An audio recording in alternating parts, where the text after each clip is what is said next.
In the beginning, when the world was still young and the stars had barely settled in their celestial homes, ancient Egyptians looked up at the night sky with wonder.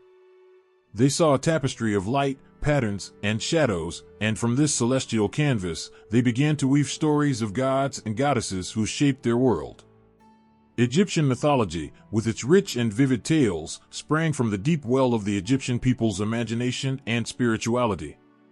In those early days, when the Nile was the lifeblood of their land, the Egyptians saw divine forces in the elements around them. The sun that warmed their fields was Ra, the mighty sun god who traveled across the sky each day. The fertile river that brought life to the desert was blessed by Hapi, the god of the Nile. The very earth they walked upon was a living entity, filled with divine presence. The origins of Egyptian mythology are like a beautiful mosaic pieced together over centuries. It's not just about gods and legends, but about the way the ancient Egyptians understood their world and their place within it. Their myths were not mere stories, they were a way of making sense of the natural wonders and daily struggles of life. Every myth, every deity, and every ritual had its roots in the soil of their homeland and the rhythms of the Nile. As centuries passed, these myths didn't just fade into the sands of time. They spread beyond the borders of Egypt, touching distant lands and influencing cultures far from their place of origin. The grandeur of Egyptian mythology found its way into the hearts and minds of people across the ancient world, sparking imagination and inspiration. The grandeur of Egyptian myths captivated neighboring cultures. The Greeks, who had their own pantheon of gods, found a fascination in Egyptian tales of deities and their cosmic battles. They visited Egypt, learned from the priests, and carried these stories back to their own lands. The tales of Isis, the loving goddess who resurrected her brother husband Osiris, and Horus, the valiant falcon-headed god who avenged his father's death, were retold and woven into the rich tapestry of Greek mythology. Rome, too, was deeply influenced by Egyptian beliefs. When Roman soldiers and traders came into contact with the Egyptians, they encountered a world of profound spiritual significance. The Romans adopted Egyptian deities, like Isis, into their own religious practices, blending them with their own gods. Temples to Isis were built throughout the Roman Empire, from the bustling streets of Rome to the far-off provinces, showing how deeply these myths had taken root in the hearts of many. Even today, the echoes of these ancient myths resonate through modern culture. The stories of Egyptian gods and their epic struggles are not just historical curiosities, but continue to capture the imagination of people around the world. The image of the majestic god Anubis, with his jackal head, and the enchanting goddess Hathor, with her cow horns, appear in books, movies, and art, connecting the ancient past with the present. In every story told, there is a whisper of the ancient Egyptians' awe and reverence for the forces that governed their lives. Their myths were their way of reaching out to the divine, of seeking answers to the mysteries of life and death, and of expressing their deepest hopes and fears. These stories were crafted with a deep sense of wonder, a reflection of their view of the world as a place where the divine and the mundane intertwined in a complex and beautiful dance. The myths of Egypt were not just stories, they were a lifeline, a way to connect with the eternal and the sublime. They provided comfort and meaning, illuminating the dark corners of the human experience with a light that still flickers today. As we look back at these ancient tales, we are reminded of a time when the stars were not just distant lights but living, breathing entities that touched the lives of those who looked up to them with hope and awe. In the heart of ancient Egypt, where the Nile flowed like a river of life through the desert, the gods and goddesses were not just distant figures in the sky, they were present in every gust of wind and ripple of water. They were as close as family, their stories intertwined with the daily lives of the people who worshipped them. Each deity had a role, a story, and a power that shaped the world around them. At the top of this divine hierarchy was Ra, the sun god. Every morning, as the sun rose over the horizon, Egyptians believed it was Ra making his daily journey across the sky. He traveled in a golden boat, pushing away the darkness of night with his radiant light. To the ancient Egyptians, Ra wasn't just a god, he was the source of life itself, the one who brought warmth to the cold earth and light to the darkness. The sight of Ra's rising sun was a daily reminder of hope and renewal.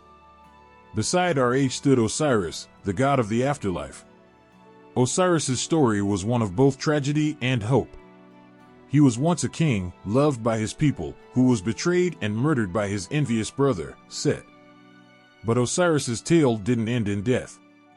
Through the powerful magic of his wife, Isis, Osiris was resurrected, becoming the ruler of the underworld.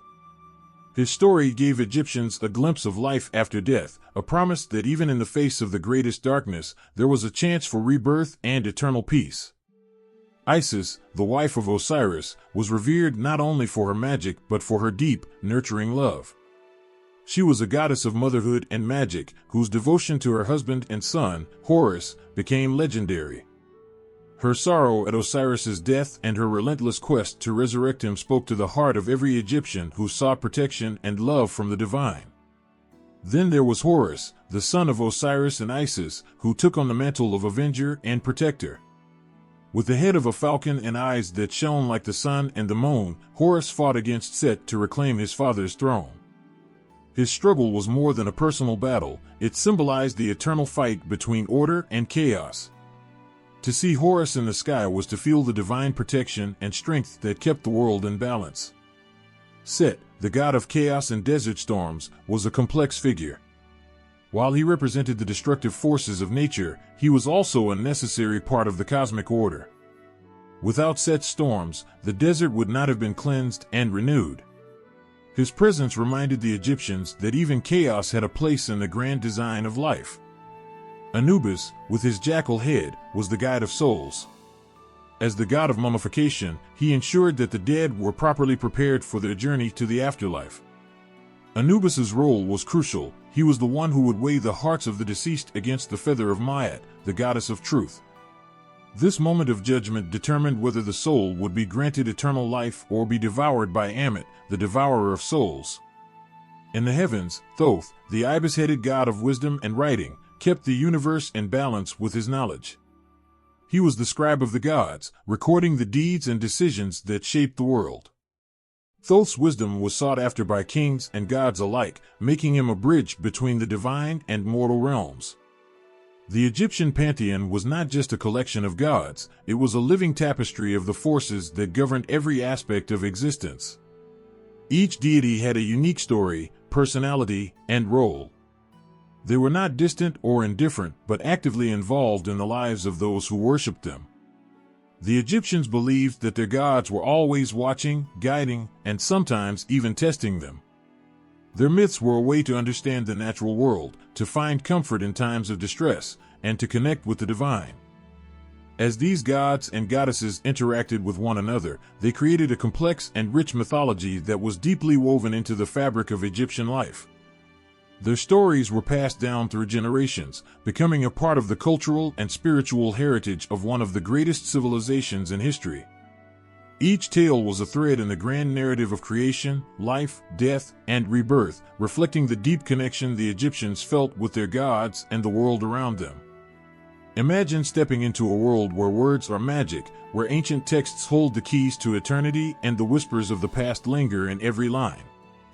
This is the world of the pyramid texts, coffin texts, and the Book of the Dead, three sacred collections of Egyptian writings that shaped the way the ancient Egyptians understood life, death, and the divine. In the dark chambers of the Great Pyramids, the pyramid texts were carved into the walls with painstaking care. These were not just inscriptions, they were prayers, spells, and hymns meant to guide the pharaohs through the afterlife. The text spoke of a world beyond the tomb, where the deceased would journey through a realm of gods and cosmic trials. Each spell was a protective charm, a beacon of light to lead the pharaoh safely through the darkness of the underworld.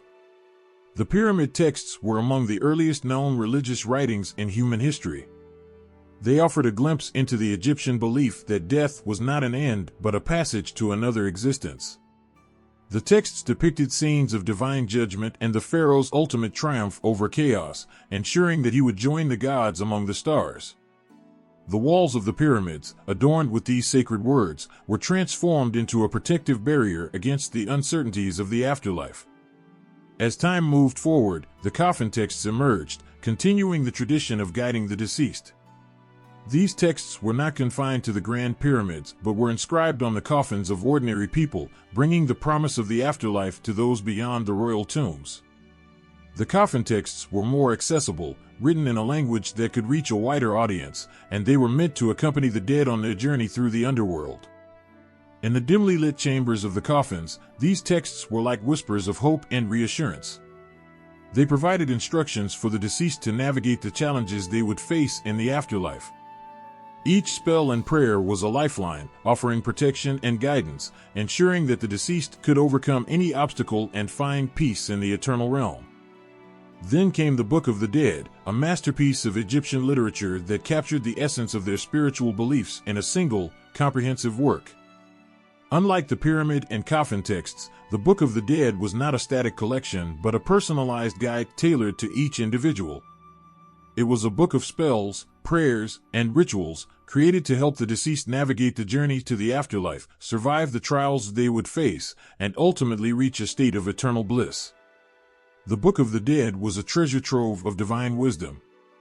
It included vivid descriptions of the underworld, the judgment of the soul, and the rewards that awaited those who lived a righteous life. Each page was a testament to the Egyptians' belief in the continuity of life beyond death. The book offered solace to the living, knowing that their loved ones were not lost but merely transitioning to another existence, guided by the sacred words etched into their papyrus scrolls. These ancient texts were more than just religious documents, they were the lifeblood of Egyptian spirituality. They encapsulated the Egyptians' deepest fears and hopes, their beliefs in the afterlife, and their desire for eternal peace. Through these writings, the Egyptians created a bridge between the mortal world and the divine, ensuring that their spiritual journey continued beyond the physical realm. The pyramid texts, coffin texts, and the Book of the Dead are not just relics of the past, but living connections to an ancient worldview. They speak to the universal human quest for meaning, for understanding what happens after we leave this world. They remind us that even in the face of death, there is hope, and that through the power of words and belief, we can find a way to reach the divine and secure our place among the stars. In the beginning, when the world was still a dark and watery abyss, a single, mighty god named Atum emerged from the primordial chaos. Atum was a figure of awe, the first god who brought light to the void and began the process of creation. He rose from the waters of Khnum, the endless, formless sea, and from his own divine essence, he began to shape the world. Atum's heart was filled with a powerful desire to create order from chaos. He stood alone, yet within him was the seed of all that would come to be. In a remarkable act of divine will, Atum produced the first pair of gods, Shu and Tefnut. Shu, the god of air, and Tefnut, the goddess of moisture, were born from the tears of Atum. Their birth was not merely the beginning of life, but the spark that ignited the cosmos. Shu and Tefnut ventured out from the dark waters, bringing with them the elements necessary for life. Shu spread his arms wide, creating space between the sky and the earth, while Tefnut bathed the world in life-giving moisture. Their presence transformed the once chaotic waters into a structured world where the sun could rise and life could flourish. As Shu and Tefnut moved across the newly formed world, they began to establish the order that Atum had envisioned. They gave the earth its solid form and allowed the sky to stretch out above, separating the two so that the world could exist in harmony. Their union was a beautiful dance, with Shu's air and Tefnut's moisture working together to create a balanced environment. The land emerged from the waters, and the sun began its daily journey across the sky, marking the passage of time and the cycles of life. Yet, the story didn't end with the separation of earth and sky. Shu and Tefnut, in their divine roles, gave birth to two more gods, Geb, the god of the earth, and Nut, the goddess of the sky. Their birth completed the divine family, with Geb lying on the earth and Nut arching over him, creating a protective canopy that covered all living things. The bond between Geb and Nut was one of love and separation. Nut's body arched high above, and Geb lay below, touching her only occasionally. This divine embrace symbolized the connection between earth and sky, the harmony that held the world together. Their children, Osiris, Isis, Set, and Nephthys, would continue the divine lineage, each playing a crucial role in the myths that would shape Egyptian belief for centuries to come. Atum's creation was not merely an act of divine power, it was an expression of love and order. Through his descendants, he brought structure and balance to a world that was once formless and dark. The stories of Atum, Shu, and Tefnut are not just ancient myths, they are a profound reflection of the human need to find meaning and order in the universe. They remind us of the divine spark that exists within all creation, a spark that brought light to the darkness and life to the barren world. In the ancient city of Hermopolis, where the silence of the desert was broken only by the whispers of the wind, a story of creation unfolded from the heart of primordial chaos. It began with a vast, endless ocean of nothingness, a dark, unformed void that stretched out in all directions. From this primordial waters, known as Nun, emerged the first sparks of creation. In this primordial abyss, there were 8 gods known as the ogdoad. These deities were not just figures of myth, they were the very forces that shaped the cosmos. They were depicted as 4 pairs, 2 male gods and 2 female goddesses, each embodying a fundamental aspect of existence. They were the personification of the hidden forces that would bring order to the formless void. The male gods were Nun and his counterpart, Ha. Nun represented the infinite, chaotic waters, while Ha symbolized the endless expanse of space. Their female counterparts, Nanit and Ha-He, were the embodiment of the same concepts, Nun's and Ha's counterparts in the divine feminine form. Together, these 8 gods were the living essence of the primordial state, the chaos from which all creation would spring. As the ogdoad began to stir, a profound transformation took place. From the dark waters of Nun, the first mound of earth emerged, a solid island rising from the abyss. This mound was the first land, the beginning of the ordered world that would follow. On this mound, the ogdoad set to work, weaving the threads of existence into a coherent tapestry. Their efforts were not merely the creation of physical land, but the birth of time and structure. They began to separate the waters from the dry land, the chaos from the order. As the mists cleared, a new realm emerged, one where the sun could rise and the stars could shine. The ogdoad's work was like the setting of a cosmic stage, where the drama of creation could unfold. In the midst of this transformation, the first deity of light and creation, Atum, emerged from the primordial waters. Atum was the embodiment of the divine will that shaped the world from chaos. His rise marked the transition from a state of potential to one of active creation. With Atum's presence, the world began to take on form and substance, moving from the abstract to the tangible. The ogdoad's role in this creation story was crucial. They were the unseen forces that made it possible for life and order to emerge from the void. Their presence was a testament to the ancient Egyptians' understanding that behind every moment of creation, there were deeper, invisible forces at work. Their story speaks to a universal truth, that out of chaos and nothingness, something beautiful and orderly can arise. The ogdoad, with their timeless power, transformed the darkness into a world where life could thrive, where the sun would rise, and where the heavens would stretch above. Their myth is a profound reminder of the hidden forces that shape our reality, the quiet strength that brings light to the darkest corners of existence. In the heart of ancient Memphis, where the city's grandeur met the sacred sands of the Nile, there existed a profound and mystical belief about the creation of the world. It wasn't a world shaped by battles or divine struggles, but by the power of divine thought and creative will. At the center of this creation story stood Ptah, the god of craftsmen and builders, whose influence stretched far beyond mere physical construction. Ptah was a deity of profound depth.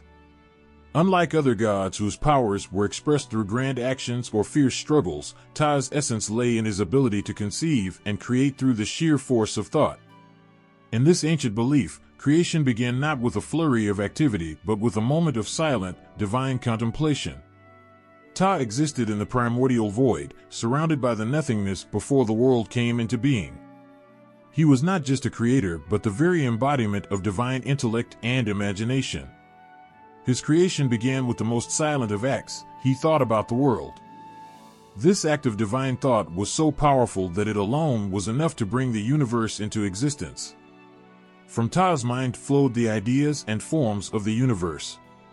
He envisioned the world in all its complexity, the land, the sky, the sea, and the creatures that would inhabit them. With every thought, he crafted the dimensions of reality, shaping the cosmos with the purity of his divine will. This wasn't mere dreaming, it was the act of turning thought into reality, a process that brought order and substance to the chaos. In the sacred silence of Ptah's contemplation, the world began to take shape. His thoughts materialized into the physical universe. The heavens stretched out, the earth took form, and life began to flourish, all from the divine spark of Ptah's creative mind. He spoke the world into existence through the power of his word, which was an extension of his thought. This divine speech was not just a command, but a manifestation of Ptah's will, shaping the world with his every utterance. Ptah's creation was not a one-time act, but an ongoing process of divine will. The god's thoughts continued to mold and guide the world, ensuring that everything remained in balance and harmony. In this way, Ptah's influence was ever present, a silent force that sustained and nurtured creation. The concept of Ptah as the god of divine thought highlights a profound truth about the nature of creation. It suggests that behind every physical manifestation lies a deeper, intangible essence, a thought or idea that brings it to life. Ptah's role as a creator was not just about shaping matter, but about giving it purpose and meaning through the power of his mind. This ancient belief in Ptah's creative power reflects a deeper understanding of the universe, that thought and intention are the true forces behind creation. It's a reminder that what we see and experience is the result of something far more profound and invisible, a divine will that shapes reality with silent strength and boundless imagination. In the heart of Memphis, Ptah's creation story resonates with a timeless message that the power of thought is the essence of creation itself. It's a story that speaks to the divine spark within all of us, the ability to shape our world with our intentions and dreams. Through Ptah, the ancient Egyptians understood that creation begins not with action but with the quiet, powerful force of thought, a force that continues to shape our understanding of the universe. Every morning, as the first light of dawn kissed the horizon, the ancient Egyptians watched in awe as Ra, the mighty sun god, began his daily journey across the sky. It was not just the rising of the sun but a grand and sacred voyage that embodied hope, renewal, and the eternal struggle between light and darkness. Ra's journey was nothing short of a celestial spectacle. He traveled in a magnificent solar bark, a golden boat that cut through the heavens, carrying the sun's radiant light across the sky. This boat was not just a vessel but a symbol of Ra's power and divine purpose. Each day, as Ra embarked on his voyage, the world was bathed in the warm embrace of his light, bringing life and warmth to the earth. Ra's journey began at dawn, when the first glimmers of sunlight pierced the darkness of night. With the rising sun, Ra emerged from the horizon, a symbol of new beginnings and endless possibilities. The sky was his canvas, painted with shades of gold and orange as he made his ascent. This moment of sunrise was a sacred time, a daily miracle that promised the renewal of life and the triumph of light over darkness. As Ra sailed across the sky, his path was not without challenges. The journey was fraught with peril, as he had to navigate through the treacherous realm of the underworld. Each night, Ra's bark entered the dark and mysterious domain of Duat, where he faced the chaos of darkness and the menacing serpent Apophis. This serpent was a symbol of chaos and destruction, and its constant attempts to swallow Ra represented the ever-present threat to the order of the cosmos. The battle between Ra and Apophis was fierce and unending. Ra's journey through the underworld was a nightly struggle, a testament to his resilience and divine strength. Each night, as Ra faced the serpent's attacks, he was not just fighting for himself but for the balance of the world. His victory over Apophis ensured that the sun would rise again, that light would once more dispel the darkness, and that the cycle of day and night would continue. The morning sun's triumphant return was a moment of great celebration. As Ra emerged from the underworld and ascended back into the sky, the world was enveloped in the brilliant light of day. This daily renewal was a reminder of the eternal cycle of life, death, and rebirth. Ra's journey was a powerful symbol of hope, a daily miracle that reassured the Egyptians that even in the face of darkness and chaos, light would always prevail. The Egyptians understood Ra's journey as a reflection of their own lives. Just as the sun god faced trials and challenges in his voyage, so too did they encounter struggles in their own existence. Ra's daily return was a reminder of resilience, of the strength needed to overcome obstacles and to continue moving forward despite the hardships. In the grand cycle of Ra's journey, there was a profound sense of continuity and connection. The daily rise and fall of the sun mirrored the cycles of life and the passage of time. Each sunrise was a fresh start, each sunset a moment of reflection. Ra's journey across the sky was a sacred dance that intertwined with the lives of the ancient Egyptians, a divine rhythm that brought order and meaning to their world.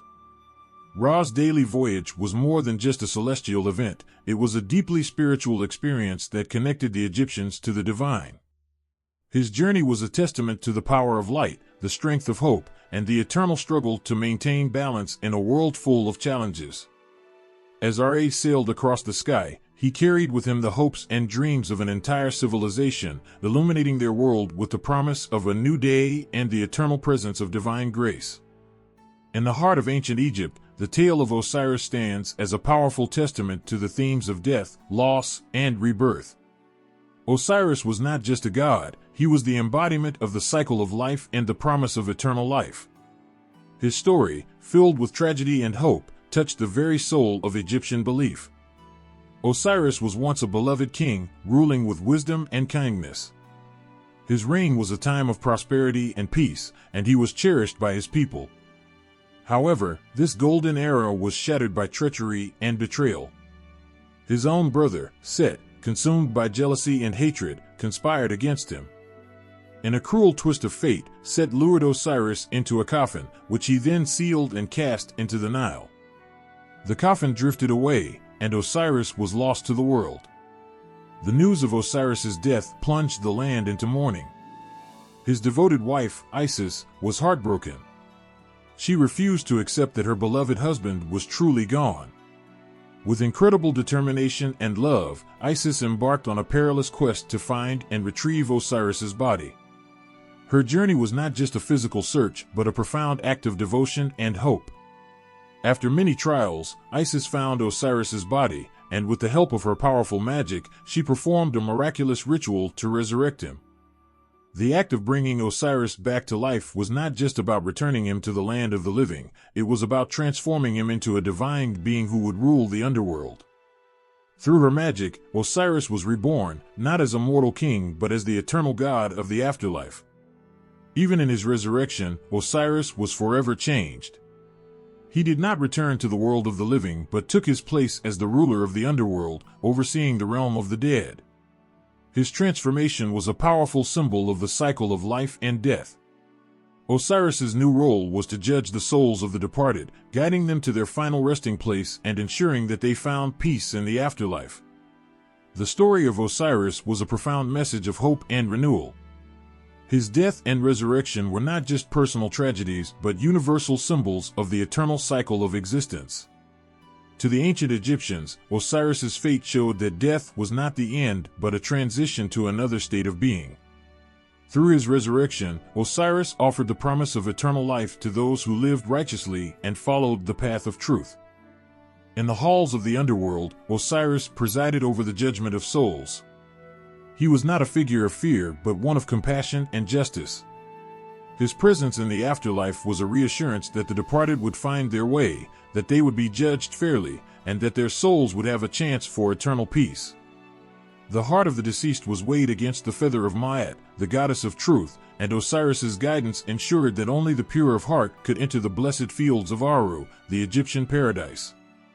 The story of Osiris's death and resurrection was a powerful reflection of the human experience. It spoke to the universal fears of mortality and the desire for a life beyond death. Osiris's journey from a beloved king to a god of the underworld was a reminder that even in the face of the greatest trials, there is hope for rebirth and eternal peace. His tale was not just a myth, but a deeply spiritual narrative that resonated with the Egyptians' beliefs about life, death, and the promise of an afterlife.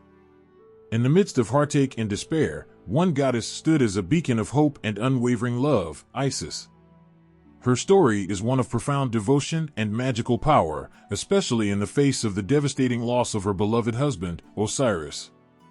The tale of Isis's role in Osiris's resurrection is a powerful testament to her strength and the deep bond she shared with him.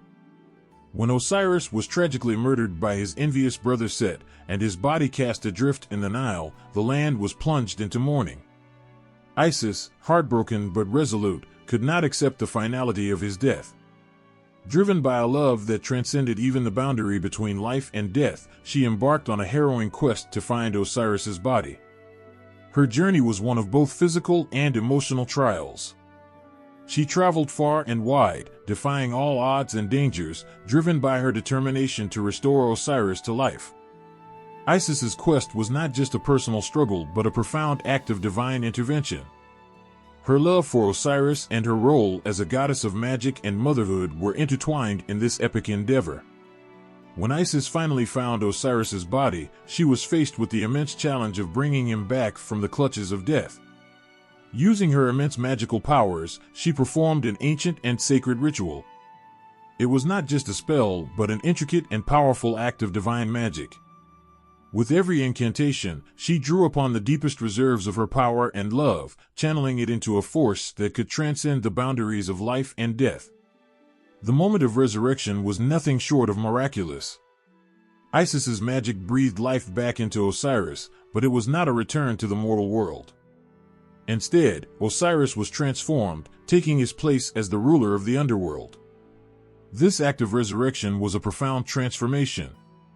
It symbolized not only the revival of Osiris, but also the eternal cycle of life and death. In her role as the goddess of magic and motherhood, Isis became a figure of hope and protection. Her actions ensured that Osiris could oversee the realm of the dead, providing guidance and comfort to the souls that entered his domain. Isis's love and devotion were not limited to the physical realm. They extended into the afterlife, where she continued to watch over her husband and the souls of the departed. The story of Isis's role in Osiris's resurrection also highlights her significance as a mother. After Osiris's resurrection, Isis gave birth to Horus, their son, who would become a symbol of divine kingship and a protector of Egypt. Her role as a mother was central to the continuation of the divine lineage and the restoration of balance and order. Isis's unwavering love and her powerful magic are emblematic of the deep connections that bind the gods and the world. Her story is a moving portrayal of devotion, resilience, and the transformative power of love. Through her actions, Isis showed that even in the face of the greatest tragedies, hope and renewal are possible. Her love for Osiris, her magical prowess, and her role as a mother all converge in this touching narrative, making her one of the most revered and beloved figures in Egyptian mythology. In the heart of ancient Egypt, a fierce battle raged between two gods, Horus, the falcon-headed deity of the sky, and Set, the god of chaos and destruction. This struggle was more than a conflict of gods. It was a dramatic struggle for justice, honor, and the rightful rule of the land.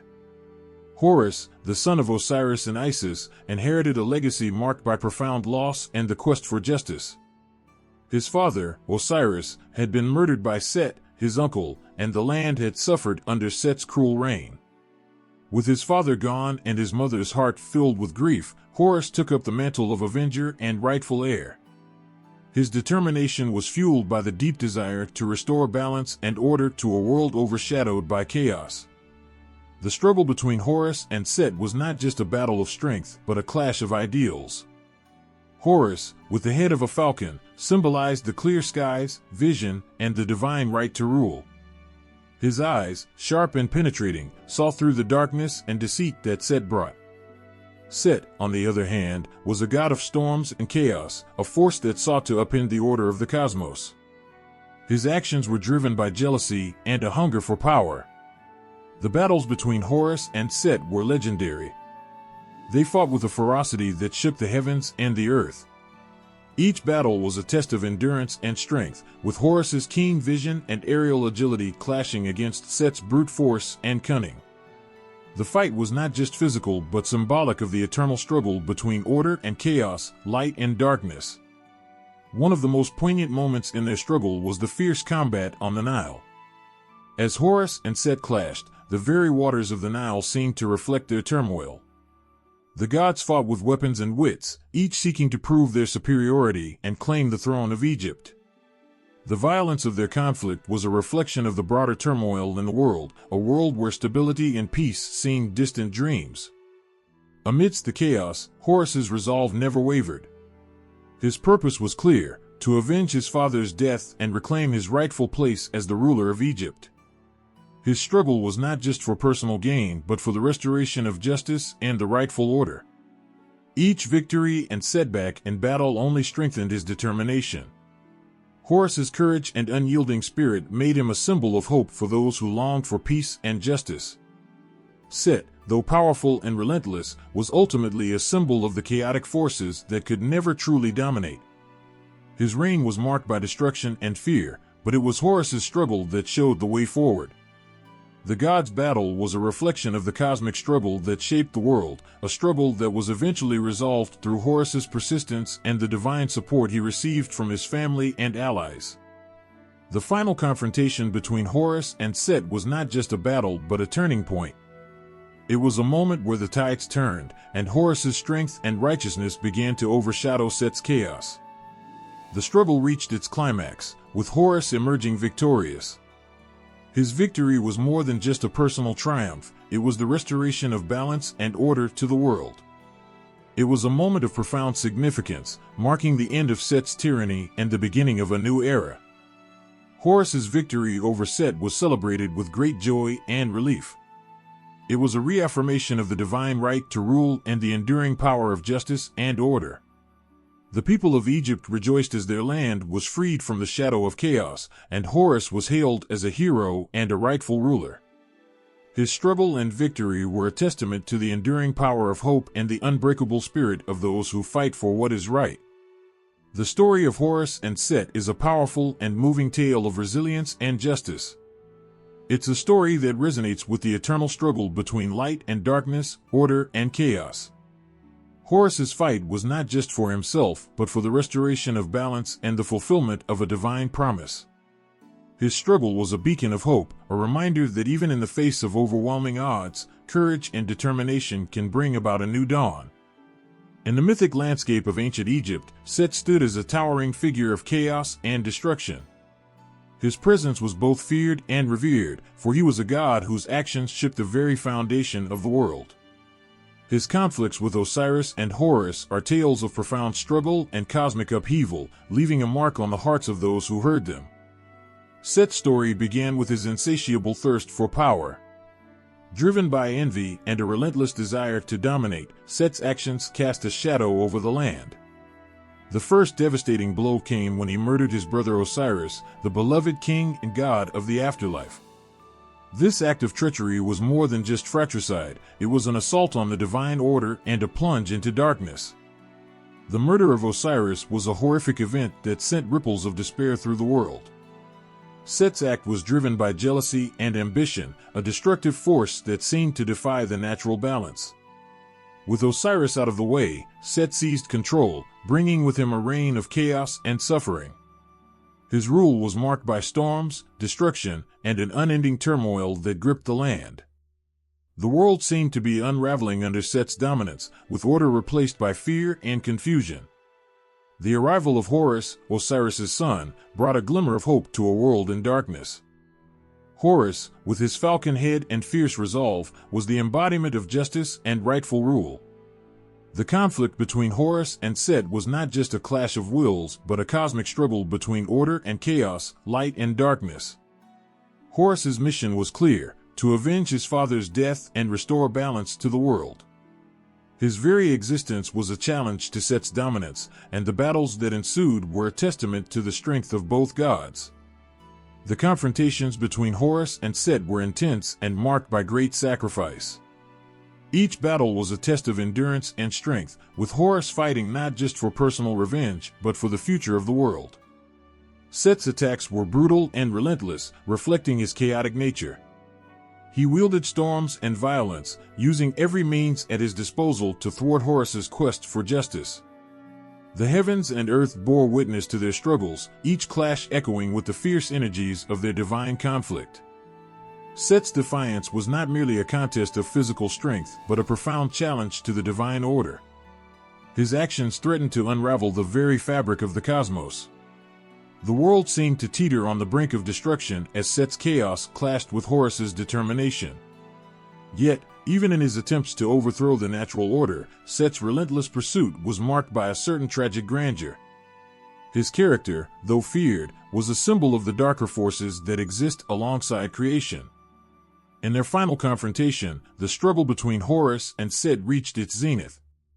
The battle was not just about winning a throne, but about restoring balance and defeating the chaos that Set represented. Horus, fighting with the spirit of justice and righteousness, faced Set's overwhelming power. The clash was monumental, with the stakes as high as the heavens themselves. In the end, it was Horus's perseverance and divine right that triumphed over Set's chaos. Set's defeat was a pivotal moment in the mythic narrative. It marked the end of his reign of terror and the restoration of order. Yet, Set's legacy was not one of mere defeat. It was a reminder of the ever-present struggle between chaos and order. His story left an indelible mark on the world, a testament to the tumultuous nature of existence and the eternal fight to maintain balance. The tales of Set's conflict with Osiris and Horus are more than just ancient myths. They are reflections of the human experience, filled with emotion and drama. They speak of the eternal struggle between good and evil, order and chaos. Set's role as the god of chaos brought about profound trials, but it was the ultimate triumph of Horus and the restoration of balance that became a symbol of hope and renewal. The story of Set is a powerful reminder of the struggles that shape our world and the resilience needed to overcome them. In the shadowed corridors of ancient Egyptian belief, Anubis stood as a figure of both reverence and mystery. With the head of a jackal, he was the god of mummification and the guardian of the afterlife. His presence was both awe-inspiring and comforting, as he played a crucial role in the funerary rites that shaped the journey of the soul into the afterlife. As life ebbed away, Anubis's role became central to the final transition from the mortal world. In those final moments, the process of preparing the deceased for the journey ahead was guided by Anubis's care and expertise. He was not just a deity but a protector of the sacred rites that ensured a smooth passage to the next world. The process of mummification was an intricate and sacred ritual. Anubis's duties began with overseeing this process, ensuring that every detail was attended to with reverence and precision. The body, which had been the vessel of life, needed to be preserved for its journey to the afterlife. Anubis was believed to walk alongside the embalmers, his jackal head symbolizing his connection to the earth and the underworld. The ritual began with the removal of internal organs, which were treated with care and embalmed. Anubis's influence was felt in every cut and incision, as he was thought to guide the embalmers in their sacred tasks. The body was then wrapped in linen, layer upon layer, each wrap a symbol of protection and respect. Anubis was envisioned as carefully overseeing this process, ensuring that the deceased was prepared properly to face the challenges of the afterlife. Anubis's role extended beyond the physical preservation of the body. He was also a guardian of the soul's journey. Once the body was prepared, Anubis led the soul through the dangerous and mysterious landscape of the afterlife. This journey was fraught with trials and tribulations, and Anubis's presence was a beacon of safety and guidance. He was the one who would ensure that the soul could navigate the perilous path to the judgment hall, where its worth would be assessed. At the heart of the funerary rites was the weighing of the heart ceremony. Here, Anubis's role was crucial. The heart of the deceased was weighed against the feather of Maat, the goddess of truth. This weighing was a test of the soul's purity and moral integrity. Anubis, with his compassionate yet impartial nature, presided over this critical moment. His jackal-headed form represented both vigilance and fairness as he ensured that the scales were balanced and that justice was served. If the heart was found to be lighter than the feather, the soul would be granted passage to the blissful fields of Aru, the Egyptian paradise. If it was heavier, it would be devoured by Ammit, a fearsome creature that represented the ultimate fate of those who failed the test. Anubis's role was to guide and protect, ensuring that the process was conducted with respect and care, and that the deceased had every chance to secure a favorable judgment. In the hearts of the ancient Egyptians, Anubis was a figure of profound significance. His presence was a source of comfort in the face of death, as he was believed to be the divine protector who would see the soul safely through its journey. The elaborate mummification process, overseen by Anubis, was a testament to the deep respect and reverence the Egyptians held for the afterlife. Through the trials and tribulations of the afterlife, Anubis's role as a guide and protector was crucial.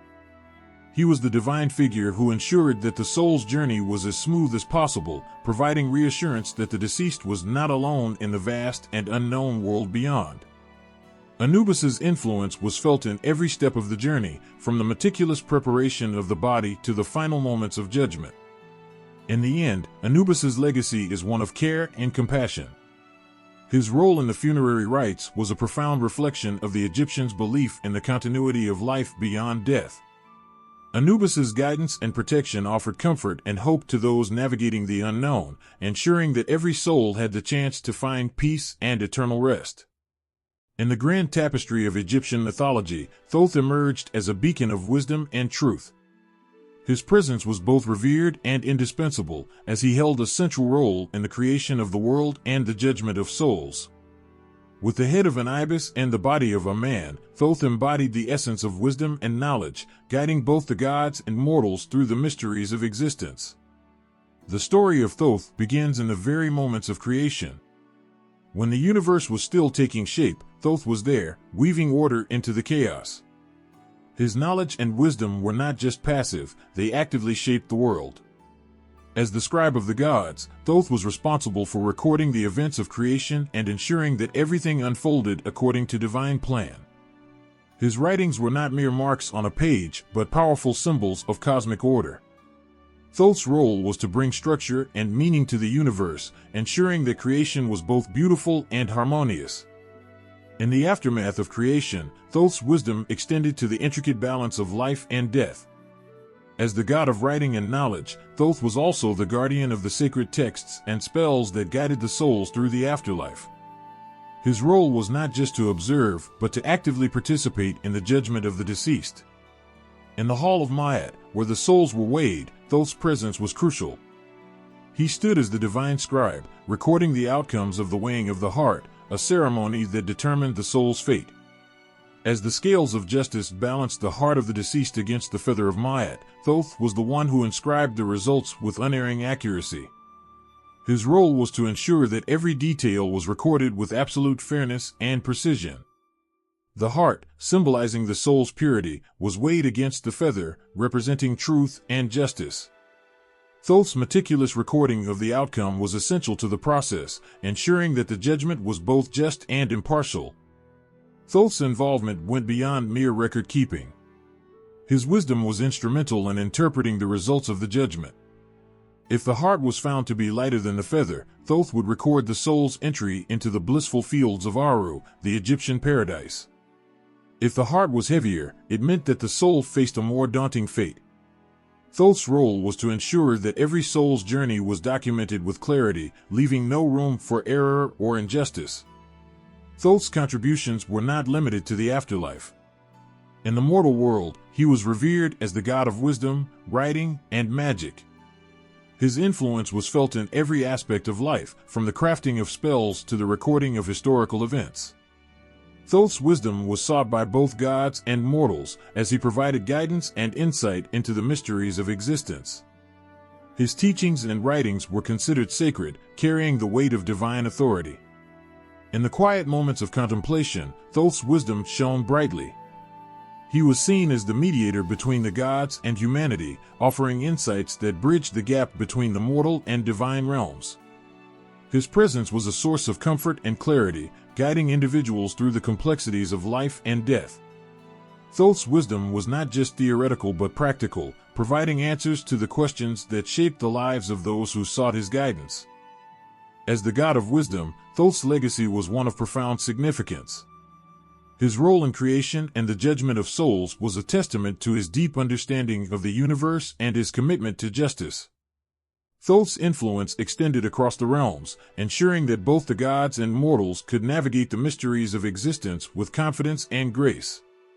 His wisdom illuminated the path forward, offering hope and guidance in the face of uncertainty.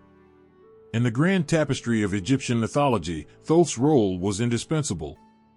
His wisdom shaped the creation of the world, guided the souls through the afterlife, and provided invaluable insights into the mysteries of existence. Thoth's presence was a beacon of knowledge and truth, offering comfort and clarity in the ever-changing landscape of life and death. His legacy endures as a symbol of the enduring power of wisdom and the profound impact it can have on the world. In the ancient world of Egypt, there was a goddess whose story is as captivating as it is profound. Bastet, with her feline grace, embodies a remarkable transformation that speaks to the heart of human experience.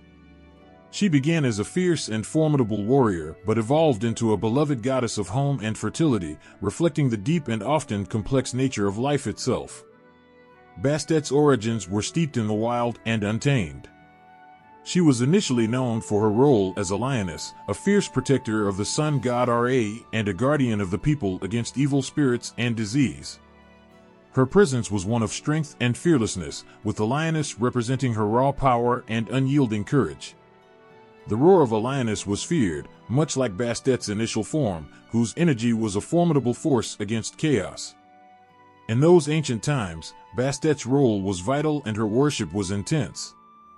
She was invoked in battles, and in times of illness, her lioness form symbolizing the strength needed to overcome adversities. She was both revered and feared, her protective nature commanding respect and awe from those who sought her help in moments of peril. But as time passed, Bastet's fierce lioness persona began to soften. Her transformation from a warrior goddess to a more nurturing and domestic figure is one of the most striking shifts in Egyptian mythology. The lioness gave way to the gentle, graceful figure of a domestic cat. This transition was not merely a change of form, but a profound shift in her essence. The once fearsome protector became a symbol of warmth, home, and family. As a cat goddess, Bastet embodied the qualities of love, fertility, and domesticity. She became the guardian of the home and the protector of mothers and children. The cat's gentle purr and playful demeanor contrasted sharply with her earlier form, reflecting a nurturing spirit that welcomed and comforted. Her feline grace was now seen in the way she moved among families, bringing a sense of peace and joy. This transformation was deeply symbolic. The cat, with its sleek movements and affectionate nature, represented a softer side of Bastet, one that cherished the domestic sphere and the intimate relationships within it. Her role as the goddess of fertility emphasized her connection to life's creation and the protection of the family unit. Women prayed to her for safe childbirth and a harmonious home life, seeking her blessing for their most cherished and personal moments. Bastet's dual nature, both fierce and tender, mirrors the complexity of human emotions and experiences. Her story is a reflection of the balance between strength and gentleness, between protecting what we love and nurturing it. This transformation highlights the fluidity of her character and the way in which the divine can embody different aspects of life, offering strength in times of need and comfort in moments of peace. In the temples dedicated to Bastet, people celebrated her new form with festivals and offerings. Her shrine became a place of healing and joy, where families would come to honor her and seek her favor. Statues and amulets of Bastet, often depicted as a cat or with a cat's head, adorned homes and were believed to bring protection and good fortune. The transition from a warrior to a goddess of domesticity did not erase her past. Instead, it enriched her character, blending her protective nature with the warmth and care she now offered. Bastet's journey from a fearsome lioness to a loving cat goddess is a story of evolution and transformation. It captures the essence of change and growth, reflecting the ways in which even the most powerful beings can evolve to embody different aspects of life. Her story is not just one of mythology but of deep human emotions, symbolizing the balance between strength and tenderness that resonates through the ages. As people revered Bastet, they saw in her the embodiment of their own hopes and fears, their desires for protection and their need for comfort. Her presence in their lives was a reminder of the intricate dance between power and gentleness, and her transition from a fierce warrior to a nurturing goddess remains a powerful testament to the enduring complexities of the human spirit.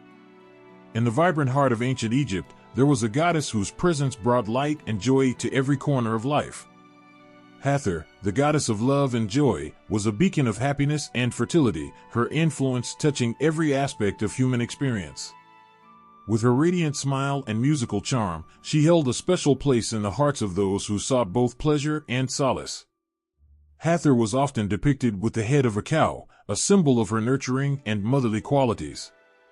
Her form, both majestic and gentle, conveyed a sense of warmth and affection that was central to her essence. She was more than just a goddess, she was a source of joy and a bringer of life's sweetest pleasures. In matters of fertility, Hathor's influence was profound. She was seen as the divine force behind the creation of life, her blessings essential for the continuation of family and community. Women who wished to conceive would pray to Hathor, seeking her favor and her touch of divine grace. Her presence was a symbol of hope and renewal, and her role in fertility was celebrated with heartfelt rituals and offerings. The goddess was believed to bestow her blessings upon those who sought to bring new life into the world, her influence making the process of creation a joyous and sacred event. But Hathor's gifts extended beyond fertility. She was also the goddess of music and dance, her influence creating a symphony of joy and celebration. The sound of music was believed to be a gift from Hathor, and she was often associated with the instruments that filled the air with melody and rhythm. The lyre, the sistrum, and the tambourine were among the sacred instruments dedicated to her, each note and beat a tribute to her divine presence. Festivals and celebrations held in her honor were a testament to the joy she brought to the lives of the ancient Egyptians. These gatherings were filled with music, dancing, and laughter, all meant to honor Hathor and to celebrate the beauty and happiness of life. Her temples were not just places of worship but vibrant centers of community life where people came together to share in the joy and abundance that Hathor represented. The goddess's influence on music was not just about the sound but about the emotions it evoked. Music, in Hathor's presence, was a way to connect with the divine, to experience a sense of transcendence and joy. Her songs and rhythms were believed to bring people closer to the divine, lifting their spirits and filling their hearts with love and happiness.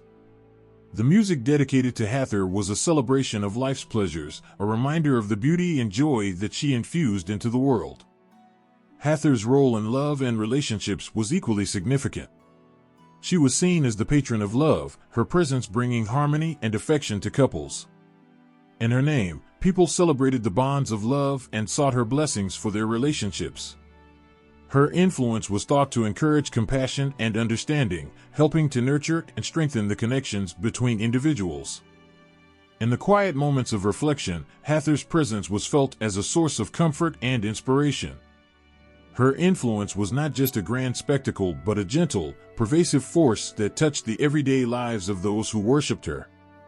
Her blessings were seen in the simple joys of life, the laughter of children, the warmth of family, and the beauty of nature.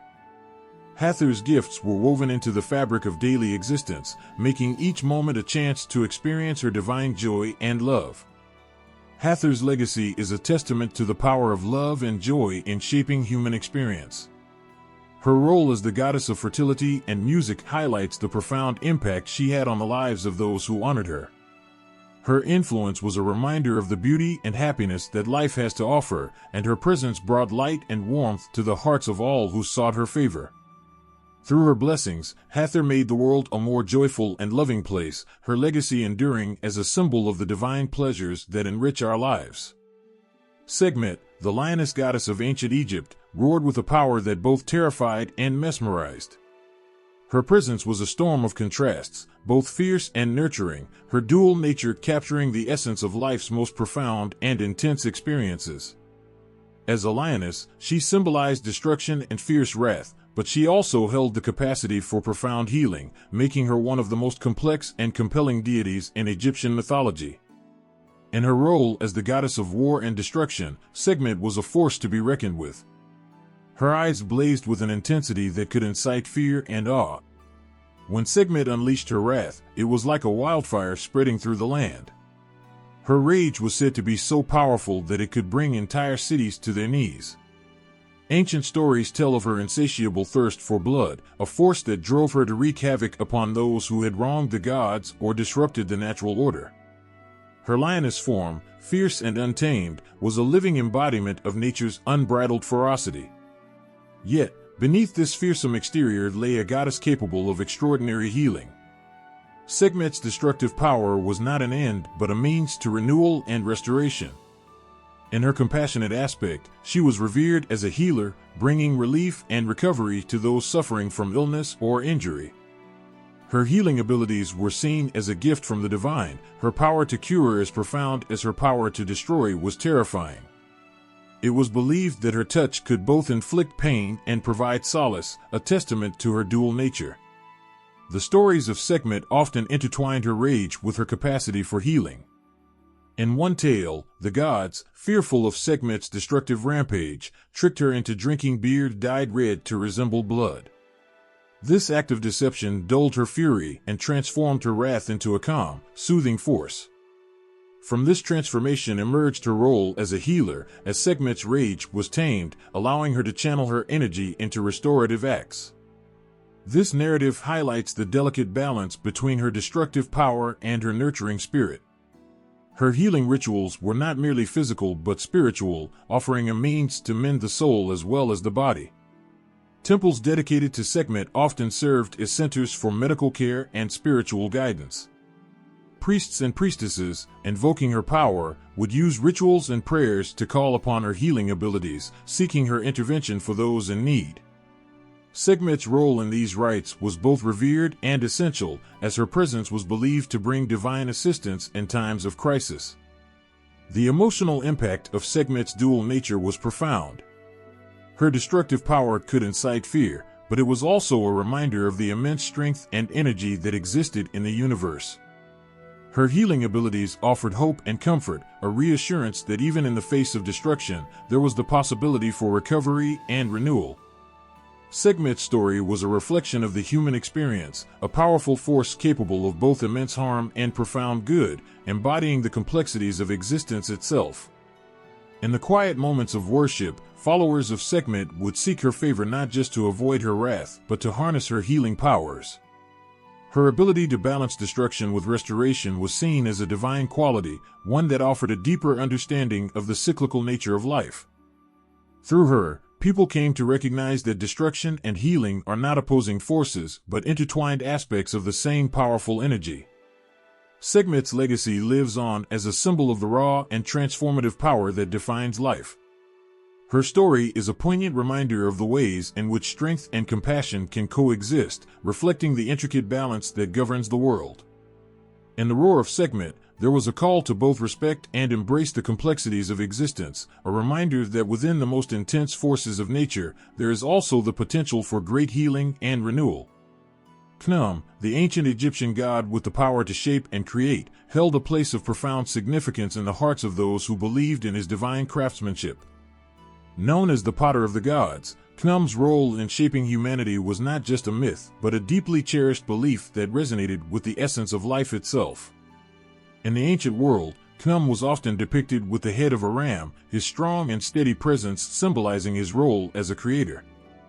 The image of Khnum working at his potter's wheel, molding clay into intricate forms, was a powerful symbol of his divine influence. It was said that with each turn of his wheel, he crafted not only physical vessels but the very souls of humanity. Khnum's hands were believed to be the divine tools with which he shaped every person, forming them from the clay of the Nile.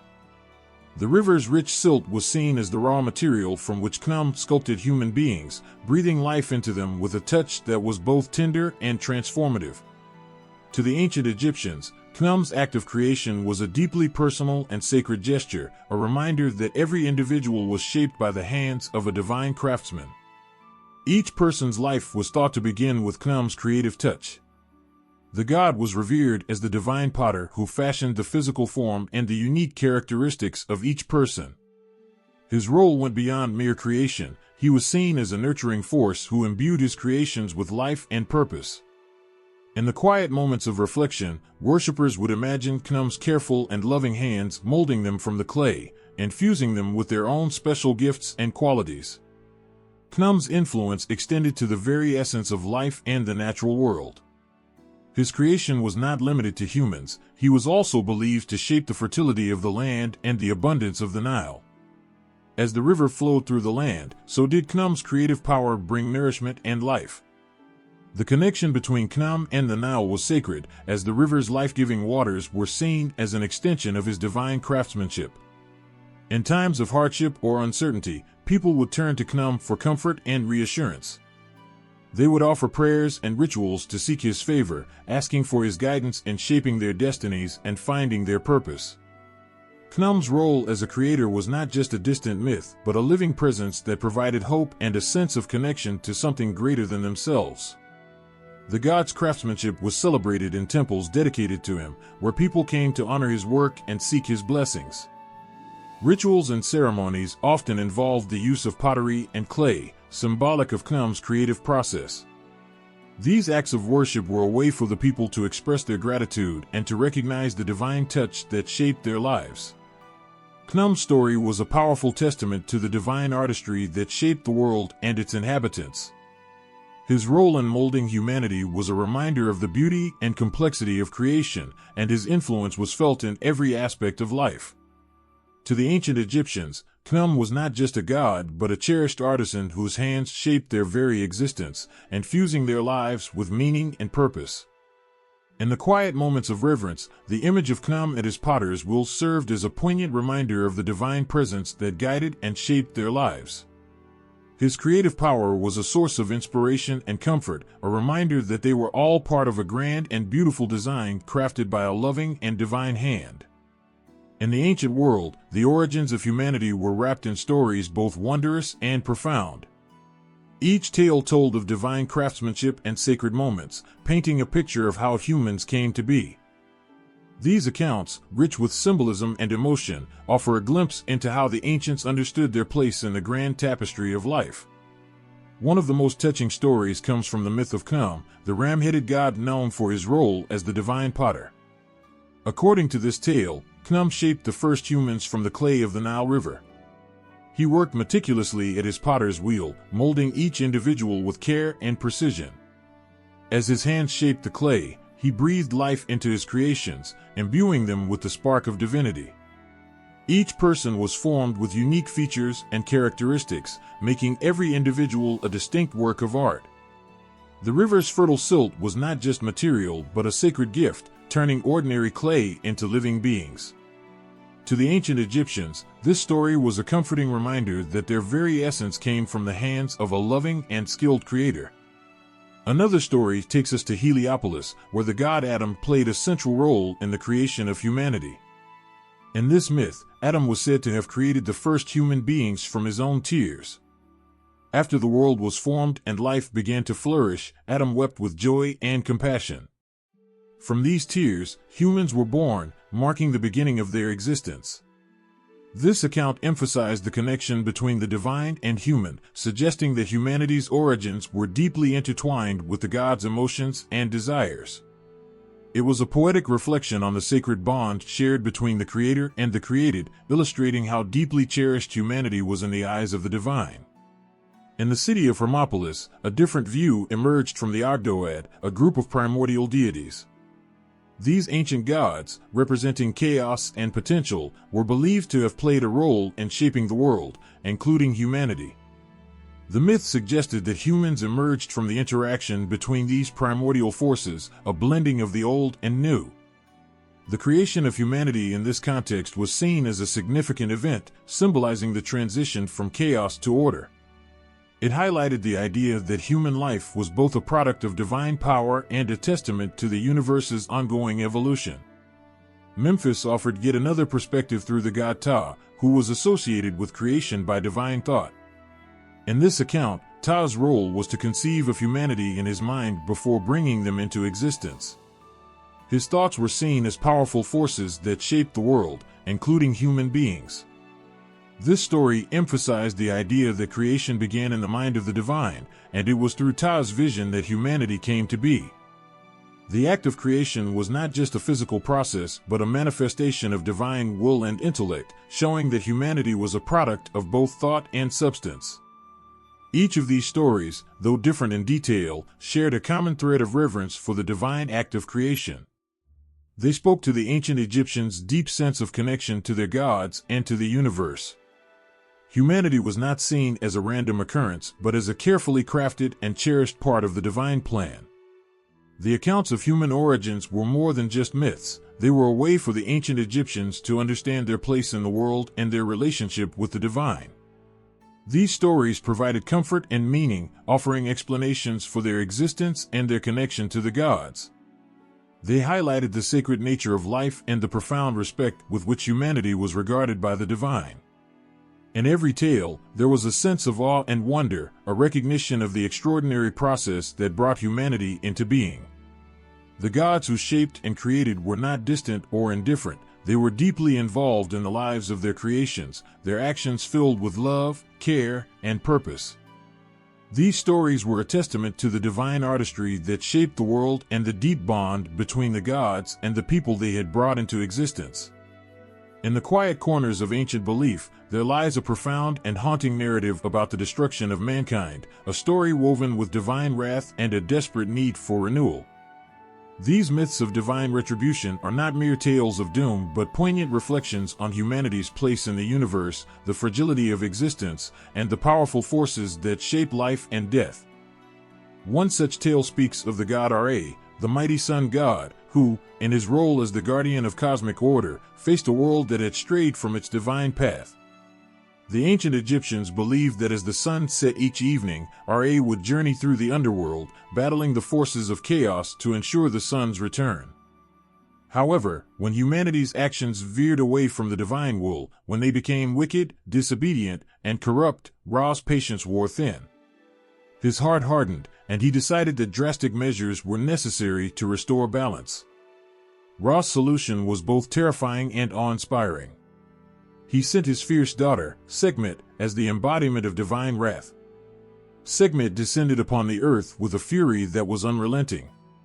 Her rampage was a cleansing fire, meant to purge the corruption that had taken root among mankind. The earth shook under her relentless assault, and humanity faced a reckoning that seemed almost too great to bear. In their suffering, there was a call for repentance and a desperate plea for mercy. Yet, the divine wrath was not an end but a pathway to renewal. As Sekhmet's rage grew, the gods began to fear that the entire human race might be annihilated, leaving nothing but desolation. They tricked Sekhmet into drinking a beer dyed red to look like blood. Believing she had quenched her thirst, Sekhmet's rage subsided, and she transformed from a destroyer into a healer. This act was both a punishment and a salvation, a reminder that even in the darkest times, hope for renewal and forgiveness remained. Another gripping tale emerges from the depths of the Babylonian myth, where a divine flood was sent to cleanse the earth of its corruption. This flood was not merely a punishment but a purifying force, a way to start anew. The gods, disillusioned by humanity's moral decay, decided that a fresh beginning was necessary. As the waters rose and engulfed the world, there was a dramatic and powerful image of nature's wrath, sweeping away the old to make way for the new. Those who survived were given a second chance, a chance to rebuild and restore the divine order.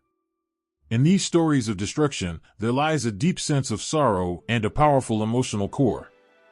The devastation wrought by the gods was not an act of blind cruelty but a necessary step in maintaining the cosmic balance. The divine retribution was a reminder of the delicate relationship between humanity and the gods, and the importance of living in harmony with divine principles. These myths serve as poignant reflections on human nature and divine justice. They illustrate how the gods, despite their immense power, are deeply invested in the moral and spiritual well-being of humanity. The destruction of mankind in these tales was not the end, but a transformative process, a way to cleanse the world of corruption and offer a new beginning. Through their suffering, humanity was given a chance to reflect, repent, and rebuild, guided by the hope of a renewed and purified existence. In the shadow of divine wrath and the cleansing flood, there is a message of resilience and redemption. The gods' actions were a reminder of the profound connection between the divine and human realms, and the ways in which the balance between them must be maintained.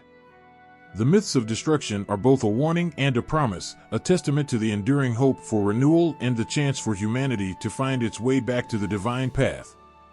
In the heart of ancient myths, there are visions so vivid and intense that they leave an indelible mark on the soul. These apocalyptic visions, describing the end of the world, are not just tales of destruction but poignant reflections on the nature of existence and the cyclical patterns of life and death.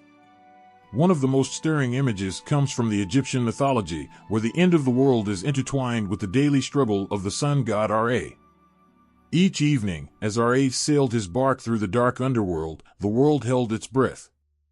The ancient Egyptians believed that this nightly journey was fraught with peril. The forces of chaos, symbolized by the serpent Apophis, sought to devour Ra and plunge the world into eternal darkness. Each day's sunrise was a victory over this darkness, a promise that the world had not ended but had been saved from annihilation. The sheer drama of these moments, where the balance of light and darkness hung by a thread, speaks to the ancient Egyptians' deep reverence for the divine order. The apocalyptic visions were not just about the end of the world, but about the eternal struggle to preserve cosmic harmony. They reminded people of the fragility of existence and the constant need for vigilance and balance. The end of the world, as envisioned by these myths, was a test of divine power and human faith, a dramatic reflection of the eternal dance between creation and destruction.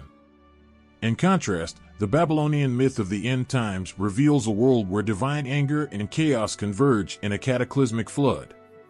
The gods, disillusioned by human corruption and disobedience, unleashed a flood to cleanse the earth and start anew. This deluge was a symbol of divine judgment and a powerful reminder of the gods' ability to reshape the world as they saw fit. The flood swept away the old world, leaving behind a blank slate. It was a cleansing force, meant to wipe out the past and pave the way for a new beginning. The flood myth is striking in its portrayal of divine retribution and renewal. It captures the immense power of the gods and their ability to enact profound changes on the world. The destruction of the earth was not merely an act of punishment, but a necessary step to restore balance and order. The apocalyptic vision of the flood is both terrifying and hopeful, a reminder that even in the darkest times, there is the potential for renewal and transformation. Similarly, the Norse myth of Ragnarok describes a world-ending battle that will ultimately lead to a new era. According to this myth, the gods will face a series of catastrophic events, the sky will darken, the earth will tremble, and a fierce battle will erupt between the gods and the forces of chaos. The world will be engulfed in flames, and it will seem as though all is lost. Yet, from the ashes of this destruction, a new world will emerge, a world purified and renewed. The vision of Ragnarok is both a chilling forewarning and a hopeful promise of rebirth. These apocalyptic myths, with their vivid and often harrowing imagery, are more than just stories of destruction. They are profound reflections on the cycles of life, death, and rebirth. They illustrate the belief that the end of one era is not the end of existence, but a necessary step toward a new beginning. The destruction of the world, as depicted in these myths, serves as a reminder of the eternal nature of change and the possibility of renewal. The emotional weight of these apocalyptic visions lies in their depiction of the struggle between order and chaos, life and death. They convey the deep-seated fears and hopes of ancient peoples, their understanding of the divine forces that shape their world, and their belief in the possibility of redemption and renewal. In the face of such overwhelming destruction, there is always the promise of a new dawn, a chance to rebuild and start anew. The end of the world, as imagined in these myths, is not a final chapter but a prelude to a new beginning, a testament to the enduring spirit of hope and resilience that lies at the heart of human existence. In the stillness of ancient nights, there's a haunting journey that begins at the moment of death, a voyage through the underworld that promises both trial and transformation. For the ancient Egyptians, this journey was not merely a passage to another world but a profound, heart-wrenching test of the soul's worth and courage. As the soul left the body, it was believed to enter the Duat, the vast and mysterious underworld. This realm was no mere shadowy afterlife but a labyrinth of challenges and trials. The deceased faced a series of harrowing obstacles that tested their character and preparedness for the afterlife. Each trial was a reflection of their life's deeds and their readiness to meet the divine.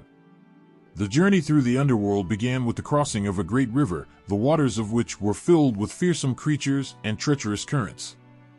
The river was not just a physical barrier, but a symbol of the unknown and the dangers that lurked in the afterlife. The soul had to navigate these waters, guided by spells and charms meant to protect them from the perils of the dark. Once across the river, the deceased faced the Hall of Judgment, where the heart was weighed against the feather of Maat, the goddess of truth and justice. This moment was the most critical of the journey. The heart, which symbolized the soul's essence, was placed on one side of a scale, while the feather of Maat, representing truth and righteousness, was placed on the other. If the heart was lighter than the feather, it meant the soul had lived a just and virtuous life. But if it was heavier, burdened by the weight of sins and wrongdoings, it would be devoured by Ammit, the fearsome creature with the head of a crocodile, the body of a lion, and the hindquarters of a hippopotamus. The thought of this monstrous devourer, waiting to consume the unworthy souls, was chilling, a stark reminder of the consequences of living a life out of balance with divine principles. After the judgment, the soul continued its journey through a maze of dark and dangerous places. There were scorching deserts, venomous serpents, and ominous chasms that seemed to stretch into eternity. Each trial was designed to test the soul's resolve and to separate the pure from the impure. The deceased had to confront their fears and face the shadows of their past actions. They needed not just courage, but also the guidance of spells and protective amulets, which were often placed in their tombs to assist them in this daunting journey. Amidst the darkness and the fearsome creatures, there were also moments of hope and light. The soul could encounter friendly deities and guides who offered help and reassurance. These benevolent beings, such as Osiris, the god of the afterlife, and Anubis, the god of mummification, provided the comfort and support needed to navigate the treacherous path. Their presence was a reminder that even in the most frightening of times, there was a guiding light, a promise of protection and divine care. The final destination was the Fields of Reeds, a paradise where the soul could find peace and eternal happiness if they had passed the trials successfully. Here, the deceased would be reunited with loved ones and live a life of joy and abundance. This vision of a serene and beautiful afterlife was the ultimate reward for the soul's perseverance and virtue. The journey through the underworld was not just a series of tests, but a profound narrative of transformation and redemption. It mirrored the human experience, with its fears, struggles, and ultimate triumph. The challenges faced in the afterlife were deeply connected to the moral and spiritual beliefs of the living. They served as a powerful reminder of the importance of living a righteous life and the belief in a divine justice that transcends earthly existence. The emotional weight of this journey lies in its reflection of the human condition. It speaks to our deepest fears and hopes, our desire for redemption and the eternal quest for meaning. The trials of the underworld are not just ancient stories, but resonant symbols of the challenges we all face in our lives and the enduring hope for a just and compassionate universe beyond.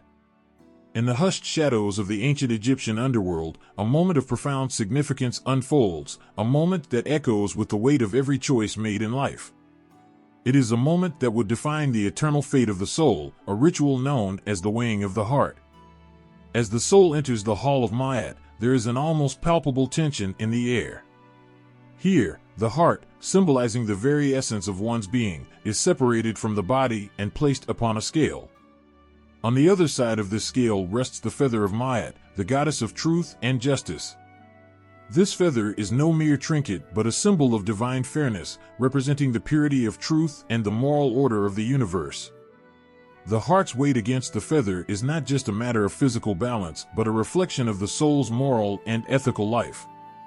The ancient Egyptians believed that the heart was the repository of all deeds, emotions, and intentions.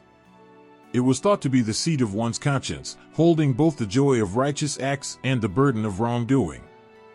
As the scale tilts, a collective breath seems to hold within the hall.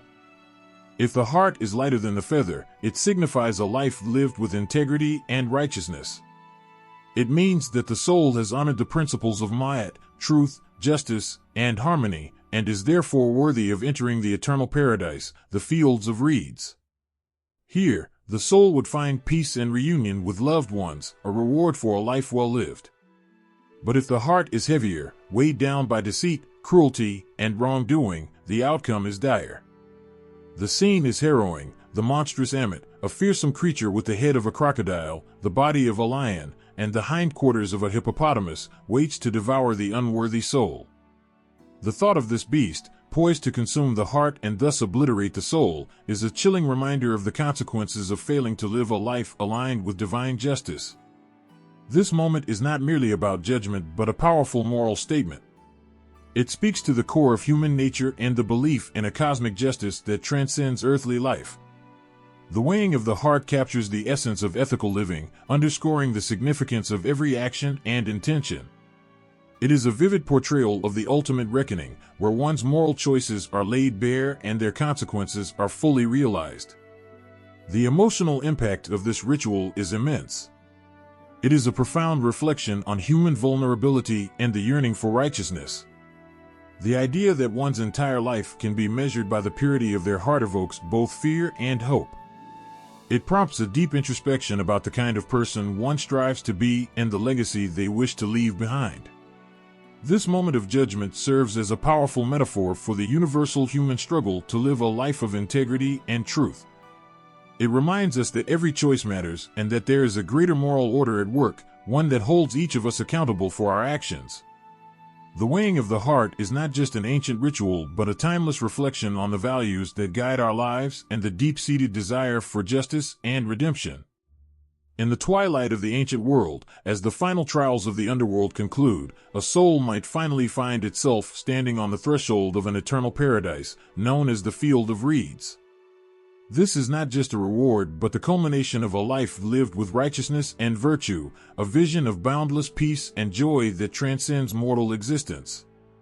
The Field of Reeds is often described as a lush, serene landscape, stretching endlessly with verdant fields and gentle waters, where the soul's every need and desire is met. It is a place where the soul is reunited with loved ones and can live in perfect harmony. Here, the air is filled with a sense of timeless serenity, where the struggles and sorrows of earthly life are left far behind. The concept of this paradise is deeply emotional and profoundly touching.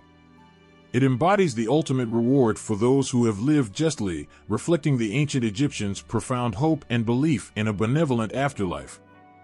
In the Field of Reeds, every moment is a celebration of life's virtues. It is a place where the soul can cultivate eternal happiness, tending to fields that yield bountiful harvests, fishing in crystal-clear waters, and enjoying the company of those dearest to them.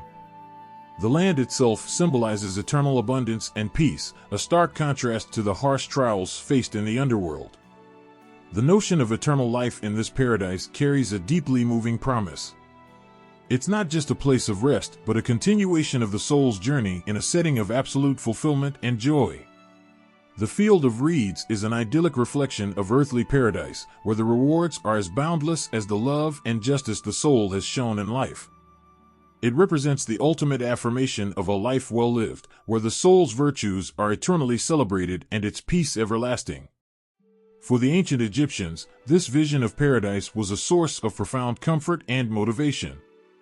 It provided a tangible promise of eternal reward, encouraging individuals to live with moral integrity and compassion. The thought of reaching this sacred field was a powerful driving force, guiding their actions and decisions throughout life. The Field of Reeds was not just a distant hope but a cherished ideal, shaping their beliefs and their understanding of life and death. The emotional resonance of this paradise is immense. It captures the deep-seated human desire for justice, peace, and everlasting happiness. The image of an eternal haven, where every good deed is rewarded with unending joy and where the soul can finally find rest and reunion with loved ones, is a profoundly heartwarming vision. It speaks to our deepest aspirations and our yearning for a world where goodness and virtue are ultimately rewarded. The Field of Reeds, with its lush landscapes and serene waters, is a place of profound fulfillment and eternal contentment. It represents the pinnacle of the soul's journey, a beautiful, everlasting reward for a life lived in accordance with divine truth and justice. This vision of paradise stands as a touching testament to the eternal hope and enduring belief in a world where every act of kindness and every ounce of virtue is cherished and celebrated for eternity. In the heart of ancient Egypt, amidst the bustling streets and serene temples, the air would come alive with the vibrant colors and sounds of festivals, each a profound celebration of their rich mythology. These festivals were not merely public events, but sacred rituals, weaving together the threads of myth and life into a tapestry of divine connection and communal joy. One of the most revered festivals was the Opet festival, held in honor of the great god Ammonius. For days, the city would transform into a living tableau of divine majesty. The high priests would lead a grand procession, parading the sacred statues of Ammonius, Mut, and Khonsu from Karnak Temple to Luxor Temple. The streets would be lined with people, their faces illuminated with hope and devotion. The festival wasn't just about celebration but a reaffirmation of the god's blessings on the land, ensuring prosperity and harmony for the coming year. Similarly, the festival of the goddess Hathor was a time of joyous revelry and heartfelt worship. Hathor, revered as the goddess of love, music, and fertility, was celebrated with music and dance. The festival would burst into life with rhythms of drums and the melodies of harps, the air thick with the sweet scent of incense. Women, adorned with bells and flowers, would dance and sing, their movements a vibrant expression of devotion and celebration of life's joys. For the people, it was not just a festival but a personal experience of Hathor's divine presence, a moment to connect with the goddess who watched over their love and fertility. The Festival of the Valley was another profound occasion, a time to honor the dead and celebrate the divine connection between the living and the ancestors. For this festival, families would travel to the tombs of their loved ones, bringing offerings of food, drink, and flowers. The air around the tombs would fill with a solemn yet hopeful ambience. This wasn't merely an act of remembrance but a sacred dialogue with the past, honoring those who had passed while seeking their continued blessings. The rituals performed were a poignant reminder of the eternal bond between the living and the departed, an echo of the ancient belief in the cyclical nature of life and death. Each festival was more than a ritual, it was a living manifestation of the myths and deities that shaped the lives of the ancient Egyptians. The ceremonies were rich with symbolism and emotion, binding the community in a shared experience of faith and tradition. There were moments when the divine seemed to touch the mundane, when the stories of gods and goddesses became real and present in the everyday lives of the people. The emotional impact of these festivals was profound. There were times of collective hope and renewal, where individuals came together to celebrate their gods, their history, and their place in the divine order. The joy and devotion expressed during these festivals were heartfelt, a testament to the deep connection the ancient Egyptians felt with their deities. For them, these celebrations were not just about honoring the gods, but about living their mythology, making the divine an integral part of their daily lives. In each vibrant dance, each solemn offering, and each sacred procession, the ancient Egyptians found a way to connect with the divine and with each other. The festivals were a powerful reminder of their place within the grand tapestry of myth and life, a beautiful testament to their enduring faith and profound sense of community. As the sun rises over the ancient land, its light casts dramatic shadows on the majestic structures that dot the landscape, revealing intricate stories etched into stone. The temples and tombs of ancient Egypt are more than mere buildings, they are living canvases, narrating the divine myths that shaped their world. Each carving, painting, and sculptural detail serves as a testament to the gods, guiding the souls of the departed and honoring the divine. In the grand temples, the walls are adorned with vivid scenes of gods and goddesses engaged in timeless dramas. The gods, each meticulously depicted with their distinct symbols, hold court in these sacred spaces. Ra, the sun god, is shown traveling across the sky in his bark, his powerful figure radiating divine authority. The scenes are not just artistic expressions, but spiritual blueprints, designed to connect the earthly with the divine. As you walk through these temples, you feel the presence of the gods, their stories unfolding around you, each carving in relief a glimpse into the eternal. Tombs, too, are profound repositories of mythological symbolism. The walls of these final resting places are covered with scenes meant to ensure a safe passage to the afterlife. The Book of the Dead, depicted in intricate detail, provides a guide for the deceased, showing them how to navigate the trials of the underworld. Anubis, with his jackal head, is often seen guiding souls through the darkness, his presence a comforting reminder of protection and guidance. The depictions of Osiris, the god of the underworld, are particularly moving. He is shown as a figure of eternal life and renewal, offering hope to the departed. The tombs are more than just final resting places, they are eternal homes filled with the gods' protective and nurturing presence. The artistry within them serves not only to honor the deceased, but to ensure that the divine myths are ever present, aiding in the journey to the afterlife. Each image, whether of the gods or the protective spells inscribed on the walls, serves as a bridge between the living and the divine, offering a lifeline to eternity. The architectural design of temples also holds deep symbolic meaning. The layout often reflects the cosmology of the ancient Egyptians, with the central sanctuary representing the primordial mound from which all life emerged. The grand columns, adorned with lotus and papyrus designs, symbolize creation and rebirth. Walking through these halls, you are enveloped by the stories of creation, divine power, and the eternal cycle of life and death. The scale and grandeur of the architecture itself convey the awe and reverence felt toward the gods, turning the physical space into a divine representation. In every temple and tomb, the myths of ancient Egypt come alive through the artistry and architecture. They transform the sacred spaces into immersive experiences where the divine is always near, guiding, protecting, and inspiring. The symbolism is not just visual but deeply emotional, reflecting the ancient Egyptians' profound connection to their gods and their unwavering belief in the afterlife. The temples and tombs are more than relics of a bygone era, they are enduring testaments to a civilization's spiritual journey. Through the meticulous craftsmanship and the powerful symbolism embedded in these sacred spaces, the myths of ancient Egypt are preserved for eternity, touching the hearts and souls of those who encounter them. As the sun sets behind the ancient pyramids, casting long shadows over the Nile, one thing becomes clear: the pharaohs of ancient Egypt were not just rulers but living gods. This divine connection was not merely ceremonial, it was woven into the very fabric of governance and daily life. The myths that shaped this divine kingship were powerful, painting a picture of leaders who were both earthly and celestial, entrusted with the sacred responsibility of maintaining cosmic order. The pharaohs were seen as the living embodiment of the gods, particularly Horus, the falcon god, and later Ra, the sun god. Their reign was not simply about ruling a nation, it was about upholding the divine will on earth. The very idea of kingship was intertwined with mythological beliefs that elevated the pharaohs to a divine status. They were seen as intermediaries between the gods and the people, tasked with ensuring that Ma'at, the principle of truth, balance, and cosmic order, was maintained. In the grand temples and palaces, the pharaoh's divine nature was celebrated and reinforced.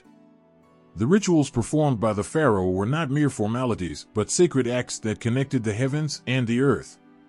When a new pharaoh ascended to the throne, elaborate ceremonies took place, symbolizing the divine approval and blessing of the gods. These rituals were deeply rooted in mythological traditions, affirming the pharaoh's role as a god-king, chosen by the divine to guide the land. One of the most poignant aspects of this divine kingship was the belief that the pharaoh was a living god on earth, tasked with the immense responsibility of preserving order and justice.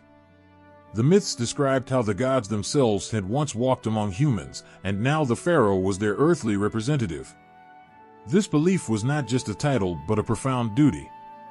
The pharaoh's actions, whether in battle or governance, were viewed as divinely inspired, and their success or failure was seen as a reflection of the god's favor or displeasure.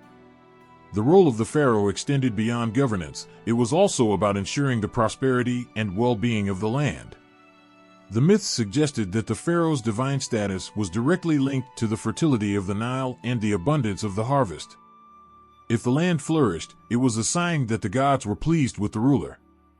Conversely, a poor harvest or a natural disaster was interpreted as a sign of divine displeasure, prompting rituals and offerings to appease the gods and restore balance. This divine kingship also played a crucial role in the military and diplomatic affairs of Egypt. The pharaohs led their armies into battle, not just as military commanders but as divine warriors chosen by the gods. Victories in battle were seen as a sign of the gods' favor, reinforcing the pharaoh's divine right to rule.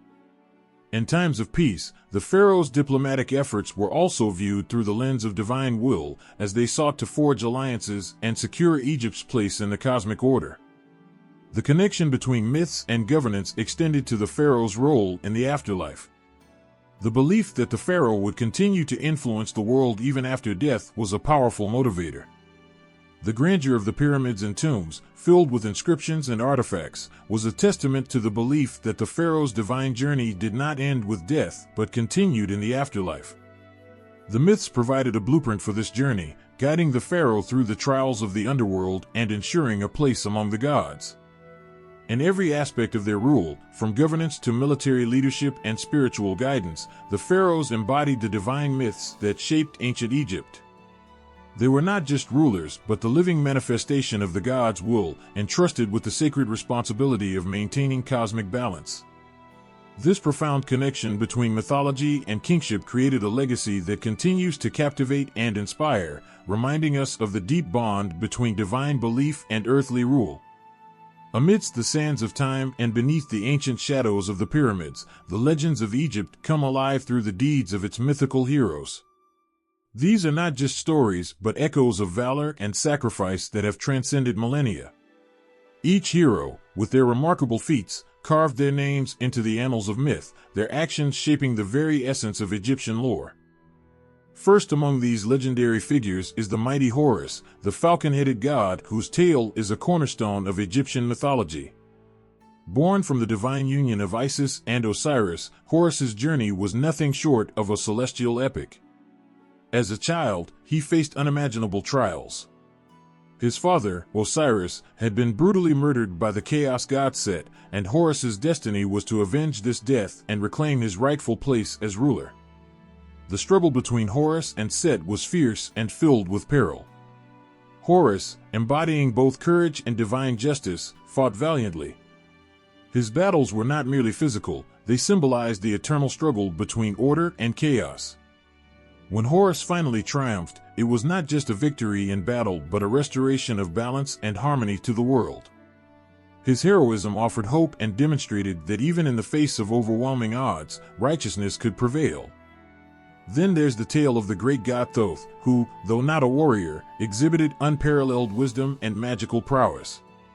Often depicted with the head of an ibis or a baboon, Thoth was revered as the god of writing, knowledge, and the moon. His deeds were pivotal in the myths of creation and judgment. Thoth was said to have written the Book of the Dead, which guided souls through the afterlife. His role in the judgment of souls, meticulously recording their deeds and ensuring justice, highlights his unique heroism. Thoth's actions were crucial in maintaining the balance of the cosmos, making him a hero of the intellect and spirit. Among the most revered is the goddess Isis, whose compassion and determination define her legendary status. As the wife of Osiris and the mother of Horus, Isis's story is one of undying love and fierce protection. When Osiris was murdered and dismembered by Set, Isis embarked on a perilous quest to recover his scattered body parts. Her devotion knew no bounds as she reassembled Osiris and used her magic to revive him long enough to conceive Horus. Isis's unwavering love and determination turned her into a symbol of resurrection and hope. Her heroism was not about physical prowess, but about the strength of spirit and the power of love. Equally compelling is the story of the lioness goddess Sekhmet, known for her dual nature as both a fierce warrior and a healer. Sekhmet's legend is one of both destruction and salvation. She was created by Ra to punish humanity for its disobedience, unleashing a plague of divine wrath that threatened to annihilate mankind. Yet, her destructive power was tempered by her healing abilities. To save humanity from extinction, the gods tricked Sekhmet into drinking red beer, which she mistook for blood. This act of divine intervention calmed her fury and transformed her into a goddess of healing. Sekhmet's story is a powerful reminder of the balance between destruction and renewal, showcasing a heroism that encompasses both rage and mercy. And who could overlook the tale of Anubis, the jackal-headed god of mummification? Anubis's role in preparing the dead for the afterlife was both sacred and heroic. He guided souls through the treacherous journey of the underworld and ensured they were properly embalmed and protected. Anubis's dedication to his duties was vital in the process of judgment and rebirth, making him a hero of the dead, a guardian of the transition from life to eternity. His presence in tombs and mortuaries symbolizes the hope that every soul, properly cared for, would find peace and a place in the afterlife. Each of these heroes, whether through battle, wisdom, love, or care, embodies the qualities that ancient Egyptians admired and revered. Their stories are more than myths. They are the heartbeats of a culture that cherished valor, compassion, and wisdom. The heroes of Egyptian mythology continue to inspire, reminding us that heroism comes in many forms, each essential in its own way to the grand tapestry of human experience.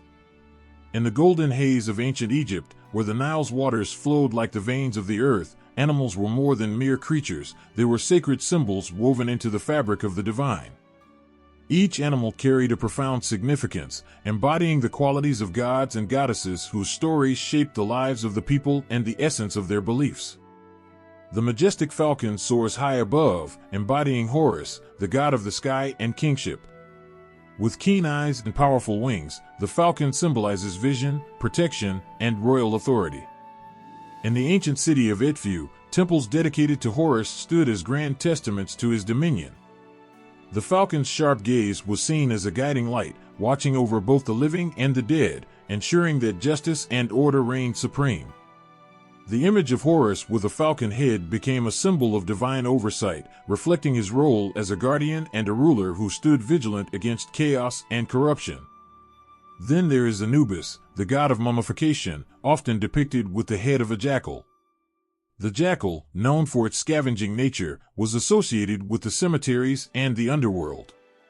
It was believed that these animals roamed the deserts and graveyards, closely linked with the cycle of death and rebirth. Anubis's jackal head became a symbol of his role as the protector of the dead, guiding souls through the journey of the afterlife with unwavering care. His image was a comfort to the bereaved, signifying that their loved ones were under the watchful protection of a god who understood the sanctity of their journey. The lioness, fierce and powerful, was embodied by Sekhmet, the goddess of war and healing. Sekhmet's lioness form represented both her fearsome strength and her capacity for nurturing. As a warrior, she was a symbol of destruction and retribution, fierce in her defense of cosmic order. Yet, her lioness form also conveyed her healing powers, as she could transform her wrath into compassion. This duality made Sekhmet a complex figure, embodying the balance between force and mercy, destruction and renewal. In the realms of fertility and love, the cow goddess Hathor reigned supreme. Her bovine form was not just a symbol of nurturing but of abundance and joy. Hathor, with her gentle, maternal presence, was linked to music, dance, and the fertility of both the land and the people. Her association with cows underscored her role as a life-giver, whose very essence was intertwined with the sustenance and happiness of the Egyptian people. Festivals in her honor were filled with music and revelry, celebrating her gifts of fertility and joy. The ibis, with its graceful and distinct appearance, was closely associated with Thoth, the god of wisdom and writing. The ibis, with its long beak and elegant demeanor, mirrored Thoth's attributes of intellect and communication. As the scribe of the gods, Thoth used his wisdom to record the deeds of the living and the dead, guiding souls through the complexities of the afterlife. The ibis symbolized the clarity of thought and the power of written words, embodying the divine intellect that shaped the cosmos. Lastly, the cat, revered for its grace and independence, was sacred to Bastet. Initially a fierce lioness goddess, Bastet transitioned into a deity of home, fertility, and domesticity. Her cat form symbolized her protective and nurturing aspects. The cat's role in ancient Egyptian homes was more than symbolic. It was practical, guarding grain stores from pests and bringing a sense of calm and companionship to the household. Bastet's transition from a warrior to a goddess of peace mirrored the gentle, loving nature of the cat, representing the balance of strength and tenderness. These sacred animals were not mere symbols but were living embodiments of divine attributes and forces.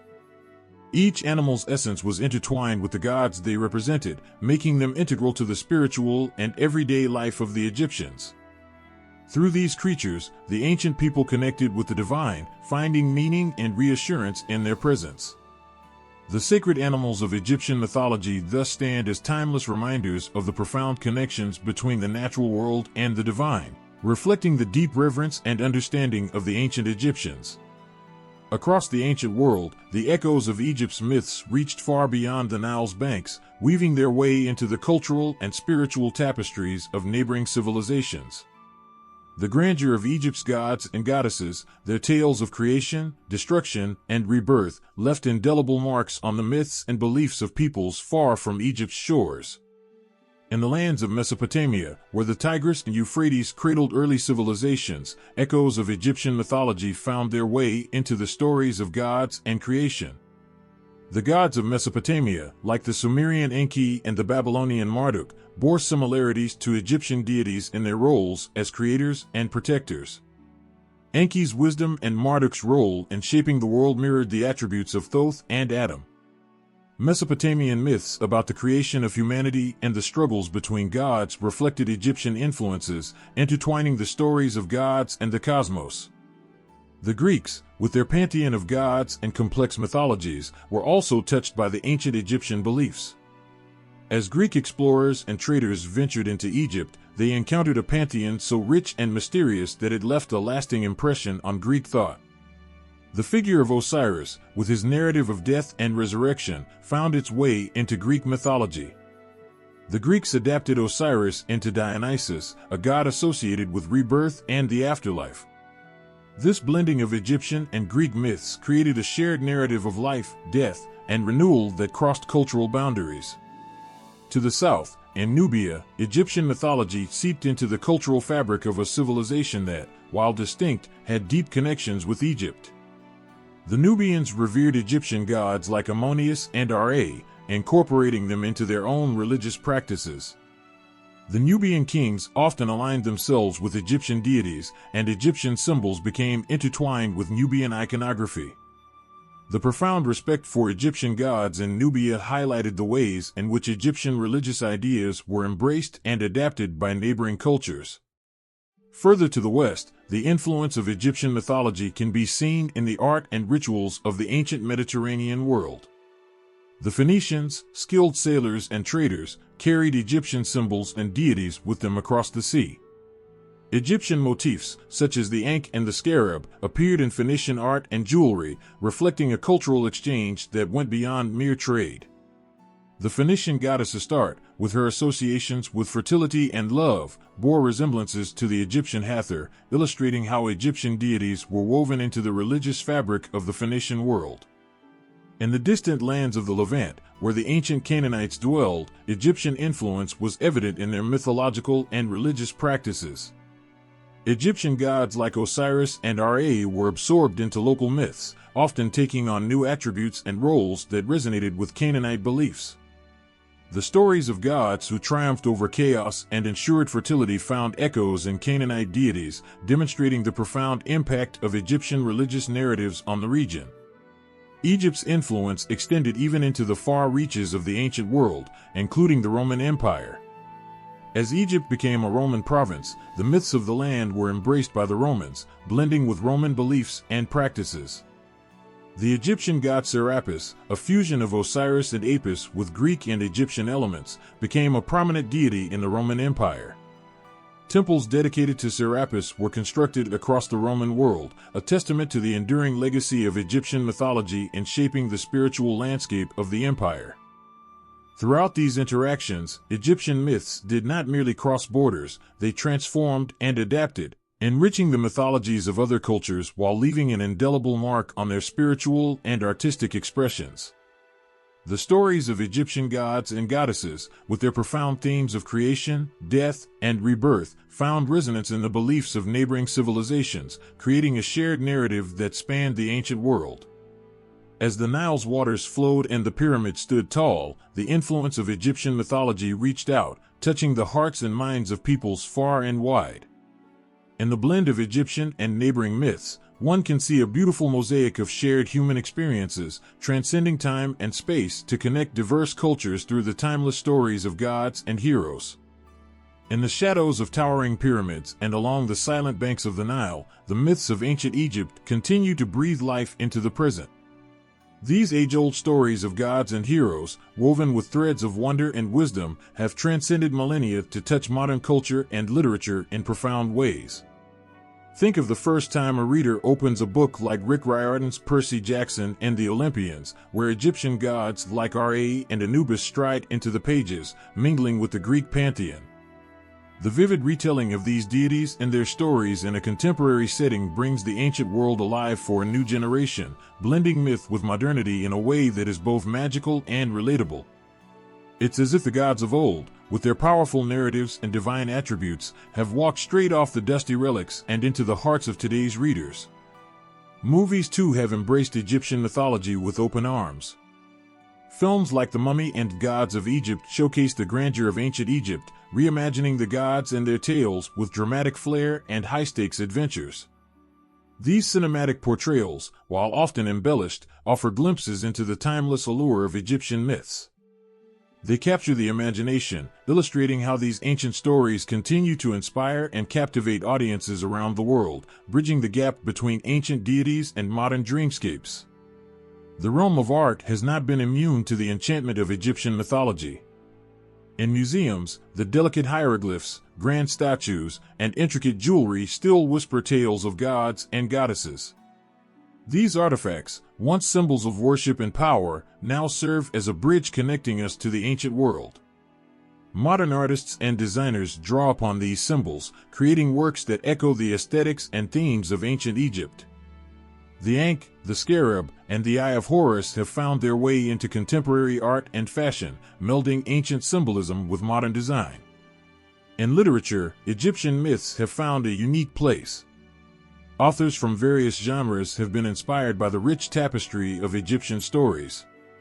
Writers like N.K. Jemisin in her Inheritance trilogy and William Faulkner in The Sound and the Fury have drawn upon Egyptian mythological themes to enrich their narratives, creating stories that resonate with the ancient echoes of Egypt's gods and legends. These literary works weave ancient mythological elements into their storytelling, offering readers a fusion of past and present. In the academic world, scholars continue to explore and unravel the impact of Egyptian mythology on modern thought. The timeless themes of creation, death, and rebirth, as expressed through Egyptian myths, resonate deeply in contemporary discussions about human existence, spirituality, and morality. The myths of Osiris, with his death and resurrection, and of Ra, with his daily journey across the sky, serve as powerful metaphors in understanding human life and the quest for meaning. Egyptian mythology's influence also extends into popular culture, where it shapes and inspires countless creative endeavors. Video games like Assassin's Creed Origins transport players to ancient Egypt, allowing them to interact with its gods and immerse themselves in its myths. This interactive experience provides a new way for people to connect with ancient stories, making the myths accessible and engaging for modern audiences. As we navigate through the world of Egyptian mythology, it becomes clear that these ancient stories have not faded into the mists of time. Instead, they have evolved, adapting to new contexts and forms, while still retaining their core essence. They continue to capture the imagination, inspire creativity, and offer insight into the human condition. The legacy of Egyptian myths, with their divine beings and epic tales, lives on, weaving through the fabric of modern culture and literature, and reminding us of the timeless connection between past and present.